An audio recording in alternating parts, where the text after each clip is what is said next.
अस्सलाम वालेकुम रहमतुल्लाह। दोस्तों, कोई भी इंसान जब कोई बर्ताव कर रहा होता है ना, किसी से बात कर रहा होता है, कोई काम कर रहा होता है या मामलात ज़िंदगी में मसरूफ़ होता है, तो तीन मेन सोर्सेज होती हैं जो उसके जो मामलात होते हैं, जो हैपनिंग उस वक्त हो रही होती हैं उसके साथ, उसको उजागर करती हैं। नंबर एक, उसकी डिज़ायर्स होती हैं। सपोज़ मैं आपसे कोई बात कर रहा हूँ, अगर मुझे आपसे कोई काम है तो मेरी डिज़ायर्स उसके अंदर शामिल हैं और मैं आपसे एक सवाली के तौर पर एक बात कर रहा हूँ। नंबर दो, उसके इमोशंस होते हैं। जब आपसे कोई बात कर रहा होता है, सपोज आप किसी अपने फेवरेट फ़ैन से, किसी बड़े स्टार से मिलते हैं, या अपने माँ बाप से मिलते हैं, या अपनी बीवी से, बच्चों से मिलते हैं, या इसी तरह आप किसी अपने बहुत फेवरेट बंदे से मिलते हैं, तो आपकी इमोशंस उस वक्त ट्रिगर हो रहे होते हैं। या कभी आप ऐसे किसी बंदे से मिलते हैं जिसको आप पसंद नहीं करते, तो बैड किस्म के इमोशंस जो हैं वो आपके जनरेट हो रहे होते हैं, वो फ्लो हो रहे होते हैं आपके बिहेवियर से। तो दूसरी जो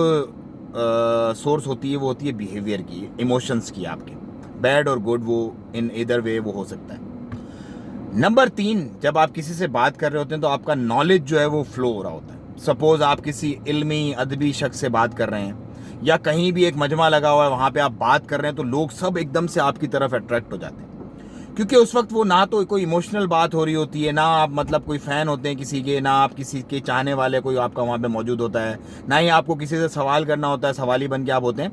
लेकिन आप बात ऐसी करते हैं कि आपका नॉलेज जो है ना, थैंक यू ब्रदर, ठीक है, आपका नॉलेज जो है वो उससे वाज़ेह साबित होता है और लोग आपकी तरफ मुतवज्जा हो जाते हैं। मैं थोड़ा आगे जाता हूँ, पंप पे था मैं, फ्यूलिंग करवा रहा था, तो मैंने कहा चलो इस बीच में बात करता हूँ। तो इनमें सबसे इफ़ेक्टिव जो आपका फ्लो होता है ना, वो होता है नॉलेज वाला। क्योंकि नॉलेज एक ऐसी चीज़ है जो आपको लाखों के मजमे के बीच में एक अकेला वाहिद प्रोमिनेंट बना देता है कि यार ये है बंदा, there is somebody who is talking. और उसमें आपके फिर ऐसे मामलात सुधरते हैं और ऐसी चीज़ें आपकी बनती हैं कि आप फिर खुद परेशान हो जाते हैं। तो कोशिश हमेशा ये करो कि अपने आप को, अपना जो आपका बिहेवियर का फ्लो हो ना, वो नॉलेज की बेस पे ज़्यादा हो, बजाय इमोशंस के और बजाय नीड्स के।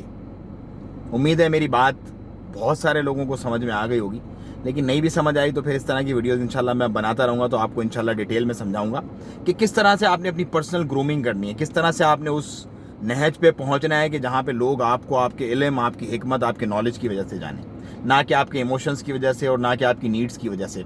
क्योंकि जब आप जब मेरी वीडियो देख रहे हैं ना, आप 2 मिनट के लिए बैठ के सोचें कि यार कितने लोगों से मैंने ज़िंदगी में सवाल किए हैं जो मुझे मेरे सवाल की वजह से जानते हैं, यार मेरे भाई नौकरी लगवा दो, मेरे उसका ये काम करवा दो, मेरे अपने पर्सनल पैसे दे दो, मुझे ये काम करवा दो।